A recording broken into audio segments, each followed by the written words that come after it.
Hello there everyone, welcome back to James Redmond TV and welcome to another video where we're going to be talking about a few factors and variables when it comes to the squad at the moment. Basically talking about individual players. So I want to talk about Mo Salah a little bit. I also want to talk about the Firmino and Nunez conversations that's going on right now and basically try and solve what would be the best solution in the majority of games going forward with the starting 11. Now, the first player I want to talk about is Mohamed Salah because I think there's a question mark around Mohamed Salah always. When he's doing well, is he scoring enough goals? When he's not scoring, he gets even more hate for it for whatever reason. So the way I want to break it down is it his fault for the performances? Is it his teammates' fault for not supplying him enough of the ball? Pep Linders came out and said that we're trying to make Salah more creative, so we're playing him more wide, so basically we can get those chances into Nunez, which I am fine if you want to replace one volume player for another, but the way I look at it is, why are you trying to change a system where when Mo Salah was more of that right inverted winger, he was getting goals, he was being able to still create things, he was still able to get the odd assist. Since January, or I believe around there, I believe he's only 6 open play goals in the Premier League. That is not good enough for somebody who we've just signed on a 300 grand a week contract. Now, I'm not saying he never deserved it, and I'm not trying to suggest, let's give up on Mo Salah. Not a chance. But play to his strengths. If you're going to have a player on that much money, he earned that contract by playing as an inverted right winger. We haven't really seen him play all the way out wide like what he done against Everton. And when we did see it, it's just not good enough. And I hear everyone talking about, but James is creating more chances and he's getting more assists. And as great as that is, the chances that he's creating aren't Kevin De Bruyne level chances. They're not Trent Alexander-Arnold level chances. They're just passes into the box that yet gets to the striker. But it doesn't mean they've got a clear-cut opportunity. It's a chance, but you also have to take into context how useful or how much can you actually make out of that chance that was created. So the first thing I want to recommend is get him back into the system that he suits most. Mo Salah isn't someone who's going to take on 5 players. At least he doesn't look like that player, because in his first season, he done that sometimes. Maybe not 5 players, but he could still dribble one-on-one and he could get these things done. But ever since he's been moved even further out, he's really struggled with that. And I think we need to have the conversations of, we haven't got anyone who's proper ready to back Mo Salah up as that right winger. Harvey Elliott could be a shout. Otherwise, you don't have strong contenders in that position. We need to be able to use alternative options. I am one who is very for starting your best player week in, week out. I am very for trying to get your player to basically play out of his bad form, which, by the way, Salah's done in the past. But right now, in these current circumstances, are we getting anything out of Mo Salah? Because even in the one game that we played well this season, Mo Salah was the one who played that game and still never really done much. He missed 2 open goals, or 2 sitters, what you would call, and then he's not really improved ever since, and he weren't really doing much better before. Going into the Napoli game tomorrow, and with the Wolves game, and then the Ajax game next week, I think we have to start asking questions about how we've either got to change Salah back into the system to what he was in as the inverted right winger, or do we get someone to replace him as the right winger like Harvey Elliott, who's been our best performer this season. Another thing as well that I want to basically emphasise, if we're going to be playing Nunez and he's going to be the man getting the goals and he's going to be the one receiving the volume of chances, why are we going to persist to keep on playing Mo Salah when we've arguably got better, more creative players within the team? Like, I think Harvey Elliott, he is more of a creative player first than Mo Salah.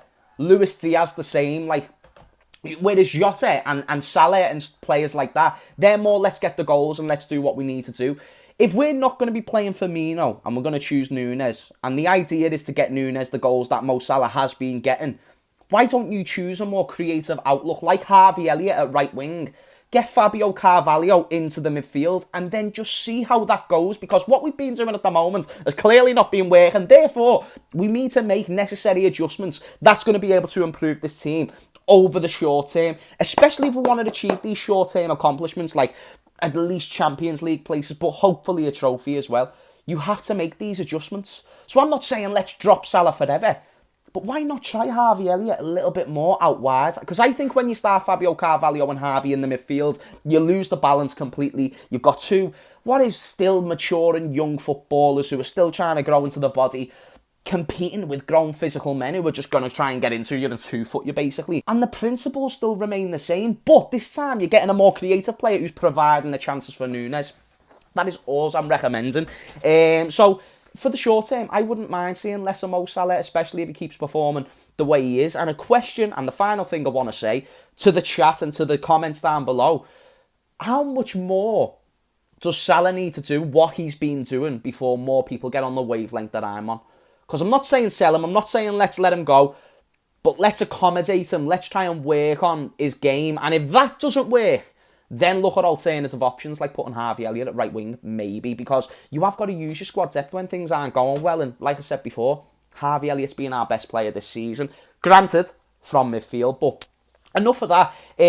Another thing about the attack is the debate between Nunez and Firmino at the moment, a really, really interesting one.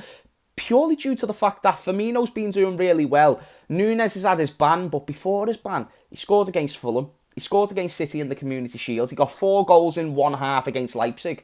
We know he can get the volume. So what I would recommend, I prefer Firmino as a player. I like the way he creates stuff. I thought when he came on against Everton, he was really good. He was getting shots on goal, doing everything that you want from your number 9.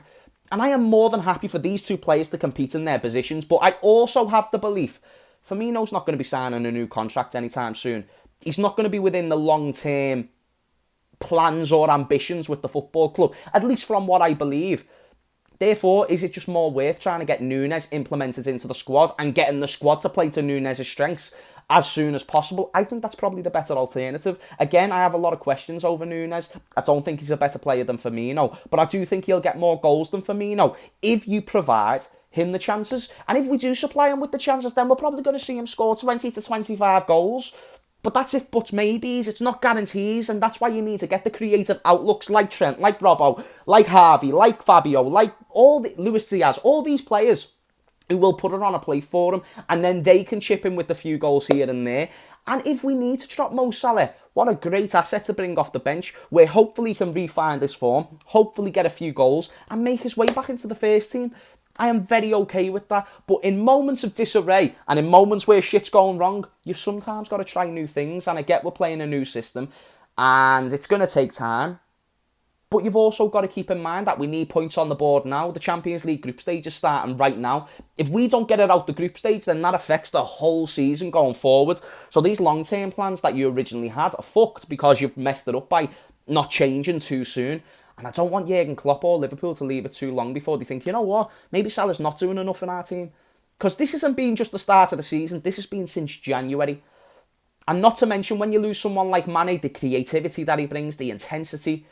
It's so impossible, or nearly impossible, to expect Salah to do the same job. And I really feel like that's what we've been doing. So that's why I'm going to recommend Harvey Elliott getting more of an involvement in the attack and front three.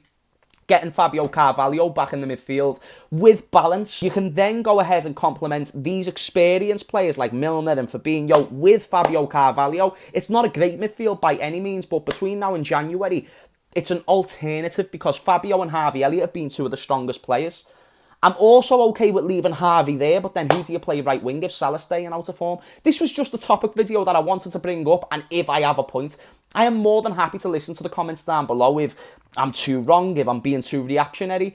But I've been seeing the same performances, the same mistakes, the same one-on-ones not being accomplished, the same goals that usually Salah would score, he is now missing. I'm seeing that week in, week out, and I've been seeing it since January. Why am I now just going to keep sitting there and be like, but the goals will come, especially when the system's changing? So I don't think Klopp will drop Salah. I'm just recommending it might not be as bad as an idea than what people are going to think. Especially if we see over the next 4 or 5 games him not playing well. But realistically, if he doesn't, people are still going to be on his side. They're still going to think he can get them goals because he's done it before.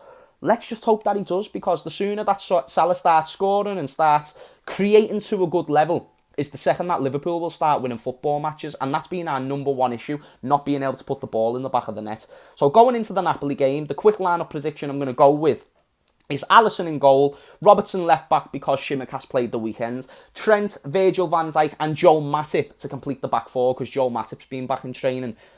Midfield, I'm going to go with Fabinho. Prediction-wise, I think we're going to go with Harvey and maybe James Milner. I don't want James Milner. I'd rather Arthur and see what Arthur's got, but I don't hate it, basically, because there's a little bit of balance there. And then you can play the front three of what I would choose is Firmino, Diaz and Salah. But if you want to choose Nunez, Salah and Diaz, then I'm okay with that as well. So let me know your lineup predictions. A score prediction as well, I'm going to go with 1-1. We've had a terrible time against Napoli in recent years. But what would change my mind is if we did see those changes that I've been suggesting. I think if we do see those changes, then maybe we might see a change in performance. Then maybe I can have a little bit of confidence. But if we're going to persist with the same starting 11, we're probably going to still see the same results. So we're hoping for a better effort collectively as a team, because that's been the main thing. It's not just Mo Salah's fault. No one's giving him the ball. But if this new system isn't going to work in the short term, then you've got to make adjustments. So let me know what you think in the comments down below. Score predictions, starting 11 predictions, and all that business. If you like this video, and if you've liked all the videos that you've been seeing recently, please do let me know. And yeah, mate, thank you for all the support on the channel. I love every single one of you. And on that note, I will see you all in a bit. Up the Reds.